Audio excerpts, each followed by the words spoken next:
Oui,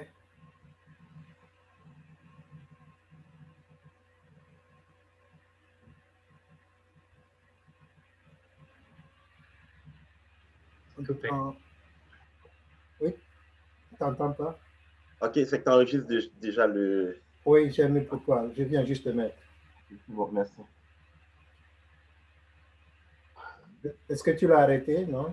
Non, non, c'est correct, tu peux continuer, c'est bon. OK. Bon, bonjour à tous.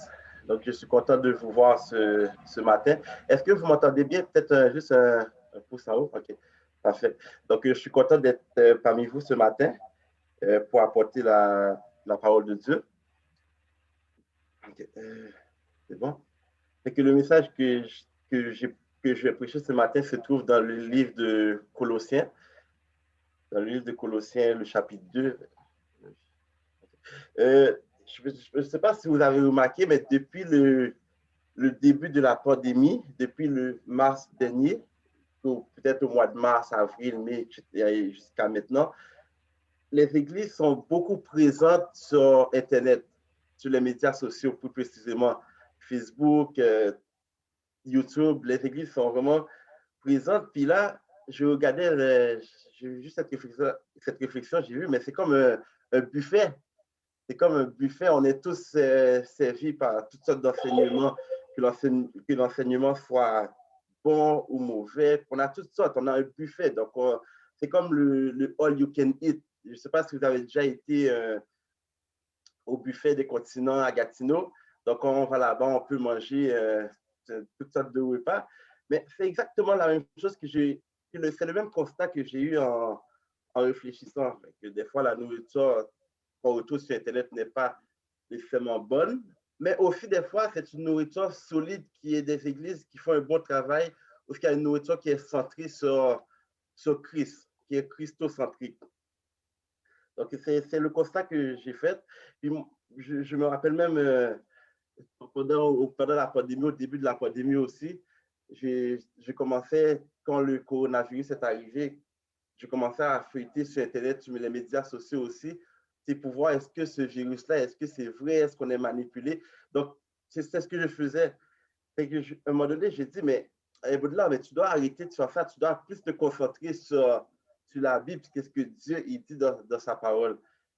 Donc, qu'est-ce que je veux dire par là? C'est on trouve de tout sur Internet, sur les médias sociaux, et qu'aujourd'hui, avec mon message, je veux comme que nous soyons conscients des dangers qu'on retrouve des enseignements qu'on trouve sur Internet. Parce que des fois, juste regarder une prédication, regarder un culte sur Internet, lorsqu'on revient sur Facebook ou si on va sur YouTube ou sur Google, juste cliquer sur un lien, là, Facebook ou YouTube, ils vont nous suggérer d'autres éléments similaires que nous avons vus. Donc, ils vont nous suggérer d'autres éléments similaires. Donc, si vous êtes tombé sur un mauvais enseignement, ils vont vous proposer toutes sortes d'enseignements de la même façon. Donc là, on est pris dans un cercle. Donc, c'est ça que je veux traiter aujourd'hui parce qu'aujourd'hui, on a des faux enseignants, des faux docteurs qui essaient d'égarer le peuple de Dieu. Donc, c'est important que nous soyons alertes avec cette situation-là, parce que même après la pandémie, on ne pense pas que l'Église va redevenir comme qu'elle était. On va aller au campus 3 probablement qu'on va diffuser notre culte sur Internet aussi.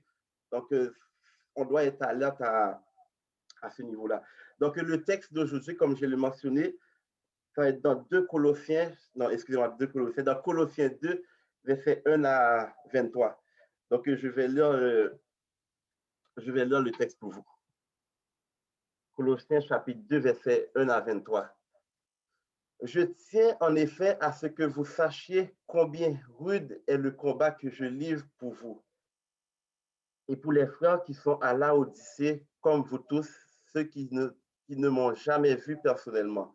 Je combats pour eux afin qu'ils soient encouragés et que, unis par l'amour, ils accèdent l'ensemble en toute richesse à la certitude que tout te donne la compréhension du secret de Dieu, à la pleine connaissance de ce secret, c'est-à-dire du Christ. En lui se trouve cacher tous les trésors de la sagesse et de la connaissance. J'affirme cela afin que personne ne vous égare par des discours séduisants, car même si je suis physiquement absent, je suis avec vous par la pensée et c'est une joie pour moi de constater l'ordre qui règne parmi vous et la fermeté de votre foi en Christ. Aussi, puisque vous avez reçu le Christ, Jésus le Seigneur, comportez-vous comme des gens unis à lui, enracinez-vous en lui, construisez toute votre vie sur lui et attachez-vous de lui de plus en plus fermement à la foi conforme à ce qu'on vous a enseigné. Agissez ainsi en adressant à Dieu de nombreuses prières de reconnaissance. Veillez à ce que personne ne vous prenne en piège de la recherche d'une sagesse qui n'est que tromperie et illusion, qui se fonde sur des traditions humaines, sur les principes élémentaires qui régissent la vie de ce monde, mais non sur le Christ. Car c'est en lui, c'est dans son corps qu'habite toute la plénitude de ce qui est en Dieu. Et par votre union avec lui, vous êtes pleinement comblés, car il est le chef de toute autorité et de toute puissance. C'est aussi dans l'union avec lui que vous avez été circoncis, non d'une circoncision opérée par les hommes, mais de la circoncision que demande le Christ et qui consiste à être dépouillé de ce qui fait l'homme livré à lui-même. Vous avez été ensevelis par le baptême, vous avez été ensevelis avec le Christ par le baptême, et c'est aussi dans l'union avec lui que vous êtes ressuscités avec lui par la foi en la puissance de Dieu qu'il a ressuscité des morts. Et vous qui étiez morts à cause des fautes et parce que vous étiez incirconcis, des païens, Dieu vous a donné la vie avec le Christ. Il nous a pardonné toutes nos fautes, car il a annulé l'acte qui établissait nos manquements à l'égard des commandements. Oui, il a effacé, le clouant sur la croix. Là, il a désarmé toute autorité, tout pouvoir, les donnant publiquement en spectacle quand il les a traînés dans son cortège triomphal après sa victoire à la croix. C'est pourquoi ne vous laissez juger par personne à propos de ce que vous mangez ou de ce que vous buvez, ou au sujet de l'observance des jours de fête, des nouvelles lunes ou des sabbats. Tout cela n'était que l'ombre des choses à venir. La réalité est en Christ. Ne vous laissez pas condamner par ces gens qui prennent plaisir à s'humilier et à s'adonner à un culte des anges. Ils se livrent à leur vision, ils s'enfouent d'orgueil sans raison, poussés par leurs pensées toutes humaines. Ils refusent de s'attacher au Christ qui est le chef, la tête. C'est de lui que le corps tout entier tire sa croissance comme Dieu le veut, grâce à la cohésion et à l'unité qui lui apporte les articulations et les ligaments. Le verset 20, vous êtes morts avec le Christ à tous ces principes élémentaires qui régissent la vie de ce monde. Pourquoi, comme si votre vie appartenait encore à ce monde, vous laissez-vous imposer des règles du genre, ne prends pas ceci, ne mange pas de cela, ne touche pas à cela. Toutes ces choses ne sont-elles pas destinées à périr après qu'on en fait usage? Voilà bien des commandements et des enseignements purement humains. Certes, les prescriptions de ce genre paraissent empreintes d'une grande sagesse, car elles demandent une dévotion rigoureuse, des gestes d'humiliation et l'assouplissement du corps à une sévère discipline. En fait, elles n'ont aucune valeur sinon pour satisfaire les aspirations toutes humaines. C'est la parole de Dieu pour nous ce matin.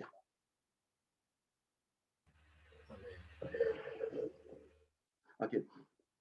Donc, comme on vient de lire le texte, donc l'église de Colosse était une jeune église. C'était une jeune église qui était peut-être fondée par un certain Épaphrase, mais on n'a pas, Épaphrase était un compagnon de Paul. On n'a pas d'informations exactes pour dire est-ce que c'est lui qui a fondé l'église, mais une chose est sûre, cet homme-là, c'est un compagnon de Paul, c'est un fidèle serviteur qui exerçait un ministère dans l'église. Comment que nous le savons? C'est écrit dans Colossiens chapitre 1, verset 7. C'est Épapras, notre cher ami et collaborateur, qui vous a instruit. Il est un fidèle serviteur du Christ auprès de vous et il nous a appris quel amour l'Esprit vous inspire. Donc, qu'est-ce que Épapras? Pourquoi que Paul y écrit cette lettre-là? Épapras, il va partir de Colosse, il va faire un long voyage pour aller rejoindre Paul qui était en prison à Rome. Donc, Épapras, il va lui donner des nouvelles, concernant l'assemblée de Colosse, concernant l'église de Colosse. Qu'est-ce que Épapras va dire à Paul? Il va dire, mais l'église de Colosse, on a une assemblée, une jeune assemblée qui progresse bien dans la foi, ils ont une maturité spirituelle, donc ils grandissent. Ils grandissent.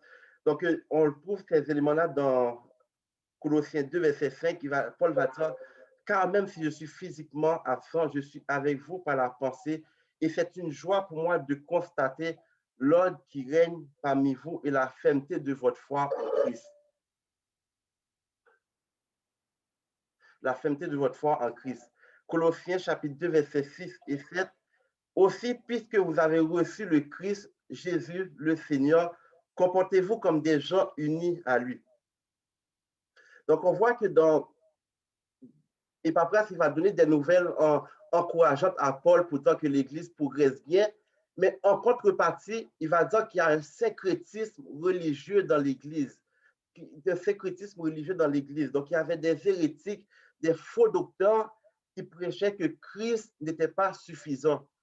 Des faux docteurs qui prêchaient que Christ ne pouvait pas combler tous les besoins. Donc, c'est ce que Épapras va dire à Paul. Il donne un encouragement pour dire que l'Église progresse bien, donc les gens ils ont une maturité, mais de notre bord, il y a des hérétiques, des faux docteurs qui ont un mauvais enseignement qui égare le peuple de Dieu. Donc, ces faux docteurs-là, ces faux enseignants, ils plaçaient Christ au même titre, au même rang que les anges. Donc, les faux docteurs, les faux enseignants, ils disaient que Christ était juste une créature créée. Et non, il n'y avait pas de divinité en Christ. Christ n'était pas Dieu. Et ce syncrétisme religieux, c'est un problème grave. C'est un problème grave qui menaçait l'Église de Colosse. Donc, le syncrétisme, ce n'était pas une question. Ce n'est pas une question, est-ce qu'on prie debout, est-ce qu'on prie debout, est-ce qu'on prie assis, est-ce qu'on baptise par immersion, par aspersion, est-ce qu'on doit fréquenter le campus 3 après la pandémie. Donc, ce n'est pas une question de second ordre, mais c'est un problème grave qui menaçait l'Église. Donc, le problème était tellement grave, je pourrais dire que c'est un problème doctrinal qui était fondamental, la divinité de Christ. Donc, vous êtes d'accord avec moi que lorsqu'on s'attaque à la divinité de Christ, ce n'est pas quelque chose qui doit être pris à la légère. Christ est tout pour nous. Christ est Dieu, il a tout fait pour nous. Donc, avec cette nouvelle encourageante que Épapras va donner, mais Paul, qu'est-ce qu'il va faire en tant que fin prédicateur, fin enseignant?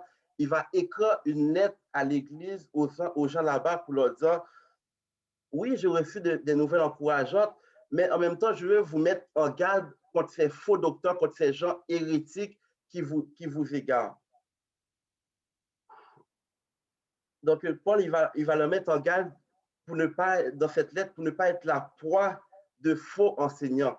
Il va dire dans Colossiens chapitre 2, verset 8, « Veillez à ce que personne ne vous prenne au piège. »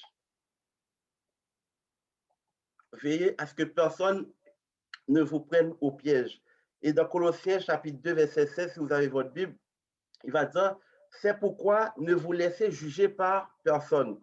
Colossiens chapitre 2, verset 18, ne vous laissez pas condamner par ces gens qui prennent plaisir à s'humilier et à s'adonner à un culte des anges.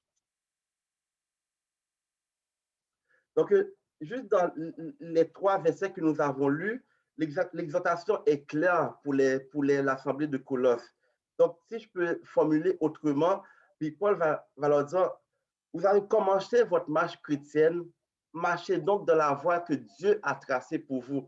Vous avez bien commencé, vous avez fait du progrès, mais continuez donc. Pourquoi vous vous arrêtez? Donc, pourquoi, étant donné que vous avez commencé, continuez donc votre route plutôt que de vous regarder à gauche, à droite pour vous laisser distraire par ces enseignants. Je ne sais pas si vous connaissez l'expression raconter des salades. Donc, c'est ce que les faux docteurs ils faisaient à Colosse. Ils racontaient des salades. Donc, autrement, ils racontaient des mensonges au peuple pour les égarer. Mais Paul va les ramener à l'ordre. Il va leur dire, fixez vos regards sur Jésus-Christ. Regardez à Jésus-Christ. Regardez à Jésus-Christ. Donc, le Colossiens 2, il va même faire écho à d'autres textes du Nouveau Testament. Par exemple, dans Galates chapitre 5, verset 1, c'est pour la liberté que Christ nous a affranchis. Demeurez donc fermes et ne vous laissez pas mettre de nouveau sous le joug de la servitude. Ou même dans Galates chapitre 3, verset 2, il va dire, manquez-vous à ce point de bon sens, après avoir commencé par l'esprit, voulez-vous maintenant finir par vos propres forces? Donc, c'est des avertissements similaires que Paul va faire à l'église de Colosse. Vous avez bien commencé, ne vous laissez pas décourager, ne vous laissez pas décourager par ces faux enseignants qui essaient de vous égarer. Vous savez, c'est lorsque nous marchons avec Christ, nous serons toujours gagnants. Donc, en aucun cas, nous pouvons être perdants. Donc, ce que nous voyons aujourd'hui, mais lorsque nous marchons avec Christ, c'est encore la gloire que nous allons retirer est encore plus excellente de ce que nous voyons maintenant. Donc, c'est un encouragement que Paul leur fait pour continuer la course, que personne ne vienne leur ravir ce qu'ils ont gagné avec Christ.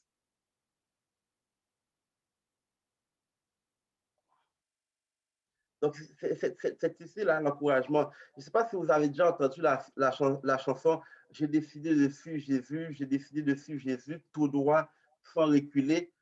I've decided to follow Jesus, no turning back, no turning back. » Donc, quand on décide de suivre Jésus-Christ, on ne regarde pas en arrière, on ne regarde pas dans nos angles morts. Donc, on garde les yeux fixés sur Jésus. Donc, c'est là l'enseignement de Paul. Alors, où est l'avertissement que j'ai pour vous ce matin? Donc, on va se concentrer dans les versets 8, les versets 16, les versets 18. Donc, en focusant sur ces versets-là, donc on va voir comment reconnaître le faux enseignement, comment reconnaître le faux enseignement et comment les identifier. Vous savez que reconnaître un faux enseignant, ce n'est pas aussi simple, ce n'est pas si évident. C'est comme par exemple dans la Genèse, lorsque Satan il se présente à Adam et Ève, il va dire, Dieu a-t-il réellement dit? Donc c'est ce que les faux enseignants ils font. Donc ils vont présenter une vérité, une vérité, mais ils vont semer le doute dans la tête des croyants.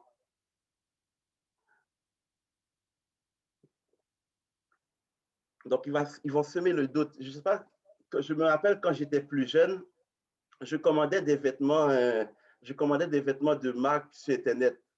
Je commandais des vêtements de marque sur un site chinois, des vêtements qui venaient de Chine, mais c'était des vêtements Dolce & Gabbana, des vêtements Gucci, Versace. Je commandais ces vêtements-là, mais ça me coûtait environ, par exemple, pour 3 t-shirts, 3 chandails, ça me coûtait environ $30 américains. Mais on s'entend que des vêtements de marque, ça coûte beaucoup plus cher. Donc, lorsque je recevais ces vêtements-là, je regardais, on ne pouvait même pas, des fois, on ne pouvait même pas faire la différence entre ce qui est vrai, qu'est-ce qui est faux. Donc, le faux enseignant, il va nous présenter une vérité. Si on ne connaît pas notre Bible, si on ne connaît pas notre parole, on pourrait facilement se laisser embarquer dans ces vérités-là, dans ces faussetés-là, excusez-moi. Donc, c'est un peu la même fois quand je commandais mes vêtements. Moi, je pensais qu'Assoudé aimait ça. Moi, je faisais mon fraîche, tout ça. Mais je pensais que c'était vrai. Mais pourtant, c'est juste une copie que j'avais sur le dos. Donc, c'est à ça qu'il faut faire attention. Parce que vous savez que ce n'est pas tous ceux qui disent Seigneur, Seigneur qui entreront dans le royaume de Dieu. Donc, on peut bien ouvrir la Bible, mais on raconte des on raconte des faussetés. Donc, c'est ce que ces enseignants-là, ils faisaient. Donc, ici, je commence, il va dire dans Colossiens chapitre 2, verset 8, veillez à ce que personne ne vous prenne au piège de la recherche d'une sagesse qui n'est que tromperie et illusion, qui se fonde sur des traditions toutes humaines, sur les principes élémentaires qui régissent la vie dans ce monde, mais non sur le Christ. Donc, les faux enseignants, les faux docteurs, donc, ils puisaient leur enseignement de la philosophie grecque. Donc, ils ne puisaient leur enseignement de la philosophie grecque. Ils essayaient de convaincre les gens par de beaux discours, des beaux discours que les gens vont dire waouh, waouh, quelle éloquence. Donc, ils puisaient leur enseignement de la philosophie grecque. Donc, je ne vais pas détailler sur la philosophie grecque, tous ces éléments-là, mais je vais vous présenter quelques vérités, quelques éléments pour reconnaître les faux docteurs. Souvent, dans leur discours, donc ils essaient de convaincre les gens. C'est un discours qui ne vient pas de Dieu, qui ne vient pas de la Bible. Il parlait plus de sujets d'actualité qui intéressaient les gens. Par exemple, si je prends un exemple, présentement, c'est le coronavirus. Il y a plein de choses sur le coronavirus. Il y en a qui vont profiter de cette situation-là pour attirer les gens vers eux. Je sais qu'il y a des téléévangélistes aux États-Unis qui ont dit qu'ils pouvaient guérir les gens du coronavirus avec toutes sortes de potions, avec toutes sortes de choses. Des téléévangélistes, là, ils vont égarer les gens. Et souvent, ces faux docteurs-là ou des prédicateurs, ils vont dans leur message, il y a ils vont vous présenter 12 clés pour réussir dans la vie, 25 clés pour avoir du succès. Donc, tous des enseignements comme ça, il faut faire attention. Souvent, on va voir comment débloquer la bénédiction de Dieu, comment entrer dans le surnaturel de Dieu, comment prendre possession des acquis que Dieu a laissés pour nous. Donc, il faut se méfier de tous ces genres de discours-là qui n'ont pas rapport avec la parole de Dieu. Comme je dis, c'était des discours qui étaient basés sur la philosophie grecque. Donc, étant donné que les gens de Colosse, ils étaient baignés dans ces discours-là, donc c'était facile pour eux de se laisser avoir. Donc, ils ne mettaient plus le focus sur Jésus-Christ, mais ils mettaient plus le focus sur des choses qui étaient secondaires, je pourrais dire. Si je continue, dans Colossiens chapitre 2, verset 16, c'est pourquoi ne vous laissez juger par personne à propos de ce que vous mangez ou de ce que vous buvez ou au sujet de l'observance des jours de fête, des nouvelles lunes ou des sabbats. Donc, qu'est-ce que les faux docteurs, les faux enseignants faisaient? Ils s'autoproclamaient juges. Donc ils se mettaient dans un état qui était supérieur aux chrétiens. Donc, ils jugeaient les gens à savoir qu'est-ce qu'ils pouvaient manger. Donc, ils jugeaient, mais si on mangeait tel aliment, tu n'étais pas un chrétien de premier ordre. Tu mangeais tel aliment, tu ne devrais pas faire ça. Donc, leur façon de faire, c'était ne mange pas, ne prends pas, ne goûte pas, ne faites pas, ne participe pas, ne bois pas. Ils imposaient une série de règles alimentaires aux chrétiens. Mais si Christ nous a réellement affranchis, devons-nous vraiment mettre le focus sur ces éléments-là? Je ne pense pas. Donc, cet enseignement-là, c'est un enseignement qui était peut-être d'origine juive influencé par le judaïsme. Donc, ne mange pas, ne prends pas. Donc, c'est vraiment malheureux. Des fois, nous aussi, nous le vivons. Moi, je l'ai vécu par le passé. Si nous sommes chrétiens, nous avons fréquenté certains groupes. Avez-vous déjà entendu, si tu es chrétien, voici ce que tu dois faire, voici ce que tu ne dois pas faire. Donc, c'est comme si que la vie chrétienne se résumait à une liste de choses à faire, une liste de choses à ne pas faire. C'est purement du légalisme. C'est purement du légalisme. Je me rappelle, ma femme, Cassandra, travaillait dans une librairie dans la région. Puis pendant qu'elle servait c'était un homme qui était là, qui était venu acheter des livres. Pendant qu'elle servait le client, l'homme a remarqué qu'elle portait un vernis à ongles. Le monsieur, il était juste estomaqué, il était surpris, mais pourquoi tu portes un vernis à ongles? Il a commencé à la sermonner pour dire, mais si tu es chrétienne, tu ne dois pas porter ces choses-là. Donc, Asda, elle était vraiment surprise par la réaction. Donc, souvent, on va rencontrer dans certains chrétiens où ils vont nous imposer toutes sortes de choses, puis ça, c'est malheureux, ça n'a rien à voir avec la Bible. Puis, ces faux docteurs-là, donc, ils veulent juste assouvir leur désir personnel. Ils veulent juste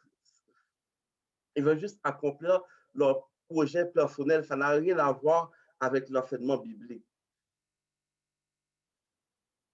Donc, oui, l'enseignement ici, ça parle de ce qu'ils pouvaient manger, des fêtes, tout ce qu'ils pouvaient boire, mais on peut le transposer dans plein de domaines où ils vont nous imposer, les gens vont nous imposer certaines choses des fois. Bon, si tu es chrétien, tu dois faire attention à ça. Hein.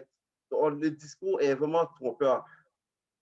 Puis, Kasper et moi, on a quelques personnes autour de nous qui sont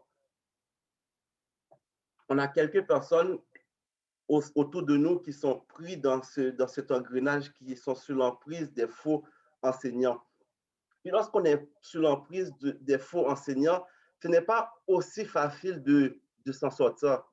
Donc, on croit dur comme ça que la vérité qui nous présente est une vérité absolue qui est basée sur la Bible. Par exemple, ils vont dire, si tu es chrétien, tu ne devrais pas fêter Noël. Si tu es chrétien, tu ne devrais pas dire bonne année. Si tu es chrétien, tu ne dois pas dire Jésus. Donc, c'est toutes des règles, tu dois dire Yoshua quand tu pries. Donc, c'est toutes des règles qui vont instaurer, qu'on se demande, mais l'enseignement du biblique est où dans tout ça? Où est-ce que je trouve cet enseignement-là?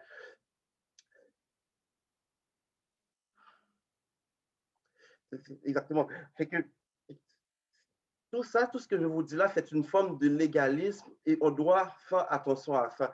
À quoi bon d'avoir une bonne apparence, mais si l'intérieur est vide? Donc, c'est un peu ça les faux enseignants. Ils avaient une belle apparence de piété, mais il n'y avait absolument rien à l'intérieur. Un peu comme Jésus dit, des tombeaux blanchis, des tombeaux comme les tombeaux sont beaux de l'extérieur, mais à l'intérieur, il n'y a absolument rien. Et savez-vous quoi? En réfléchissant, je remarquais que les faux docteurs, les faux enseignants, ils avaient beaucoup de choses en commun. Donc, je remarquais qu'ils parlaient bien, ils parlent bien, ils articulent bien. Souvent, ils sont très charismatiques aussi.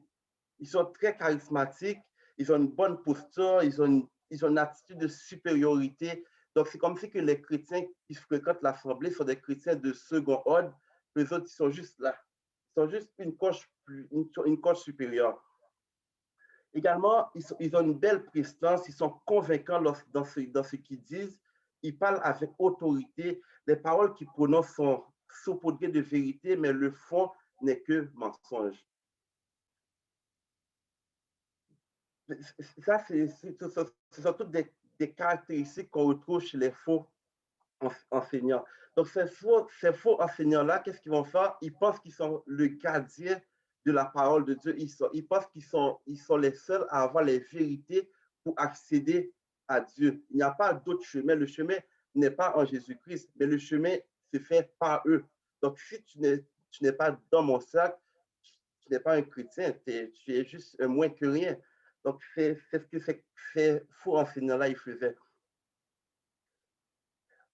Et si on continue dans Colossiens chapitre 2, verset 18, ne vous laissez pas condamner par ces gens qui prennent plaisir à s'humilier et à s'adonner à un culte des anges. Ils se livrent à leur vision, ils s'enflent d'orgueil, sans raison, poussés par leurs pensées toutes humaines. Je ne sais pas si vous avez déjà regardé, moi j'ai regardé beaucoup TVA Nouvelles pendant le confinement, au mois de mars, puis des fois je regarde aussi pour voir qu'est-ce qui se passe, avec comment que la COVID-19 évolue. Mais des fois, on va avoir une nouvelle qui est écrite en rouge, une nouvelle de dernière heure. Vous avez déjà vu ça? Ça dit au bas de la page, une nouvelle de dernière heure, où ceux qui regardent CNN, ils disent breaking news. Donc, c'est une nouvelle qui vient de sortir, on doit en parler. Donc, les faux enseignants, qu'est-ce qu'ils faisaient? ils avaient des visions, ils disaient qu'ils avaient des visions qu'ils avaient reçues directement de Dieu. Donc, une vision qu'ils avaient reçue comme qu'ils étaient les seuls à détenir l'interprétation, les seuls à détenir cette vision-là. Donc, c'est comme si que Dieu ne parlait à personne, mais Dieu parlait uniquement à ces faux enseignants-là. Donc, ils se vantaient qu'ils avaient des visions, ils étaient plus proches de Dieu.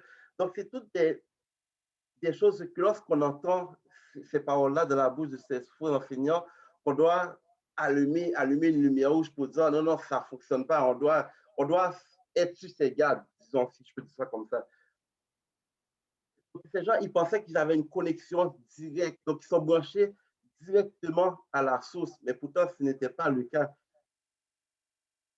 Lorsqu'ils vont venir pour dire qu'ils ont ces visions-là, donc toi, bon, toi, tu es un chrétien ordinaire, mais c'est comme si que tu dis, mais ces personnes-là, ils ont une connexion, ils sont supérieurs à moi, donc ils te font te sentir cheap, comme on dit.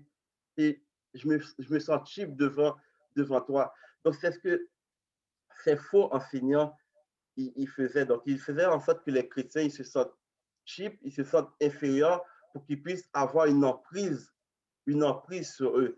Donc, c'est ce que Paul, il va leur dire. Ils avaient aussi une fausse spiritualité.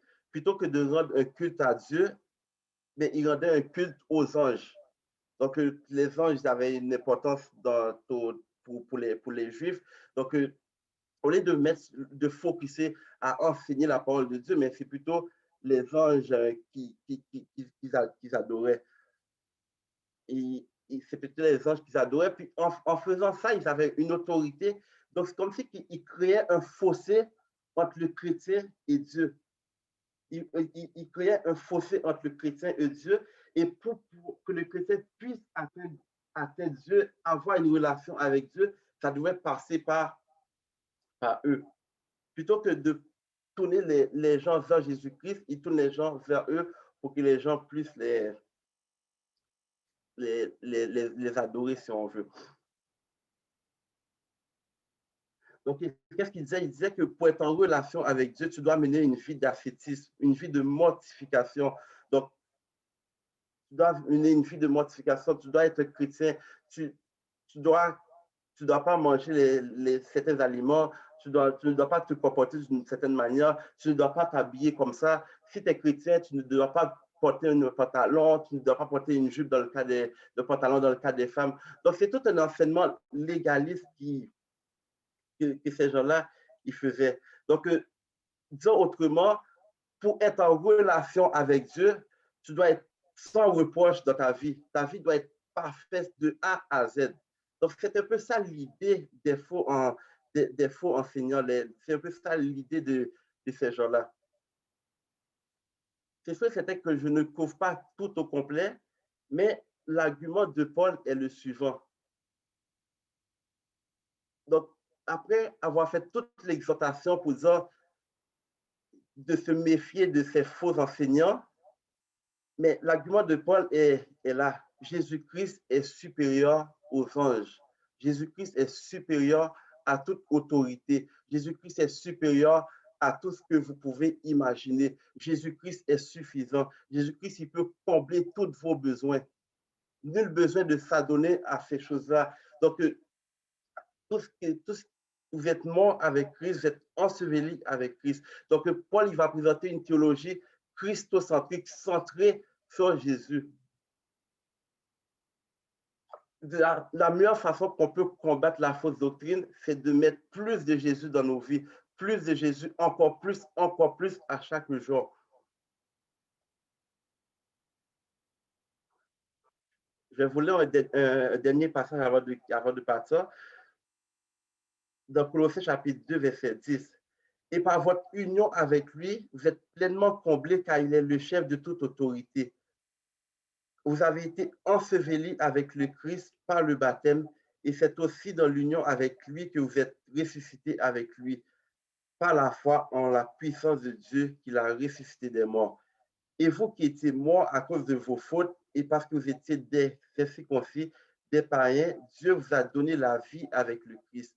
nous a pardonné toutes nos fautes, car il a annulé l'acte qui établissait nos manquements à l'égard des commandements. Oui, il a effacé le clouant sur la croix. Là, il a désarmé toute autorité, tout pouvoir, les donnant publiquement en spectacle quand il les a traînés dans son cortège triomphal après sa victoire à la croix. C'est comme si que l'apôtre Paul va leur dire, prenez garde à ces faux enseignants, prenez garde à ces faux enseignants, tout ce qui vous enseigne, toutes les règles alimentaires qui veulent vous imposer, toute la fausse spiritualité qui veulent vous imposer. Mais Jésus-Christ, vous êtes mort avec lui, vous êtes enseveli avec Jésus-Christ et vous n'avez plus à suivre ces éléments rudimentaires, ces éléments secondaires. Alors, comment combattre la fausse doctrine? C'est plus de Jésus, comme Paul y fait. Donc, lorsque quelqu'un vient à nous qui nous présente une fausse doctrine, donc on n'a pas à entrer dans un débat, c'est juste présenter Jésus-Christ, présenter les vérités bibliques. C'est ce que Paul y fait. Et comment on peut le faire? C'est de connaître sa parole également, parce que si on ne connaît pas notre parole, on va se faire raconter toutes sortes de choses, toutes sortes de salades. Donc, c'est vraiment important de pouvoir connaître sa parole, pouvoir réfuter ces fausses doctrines, ces enseignements hérétiques. Que Dieu vous bénisse. Amen, amen, amen. Merci, cher frère. Merci. Merci, Baudelaire, pour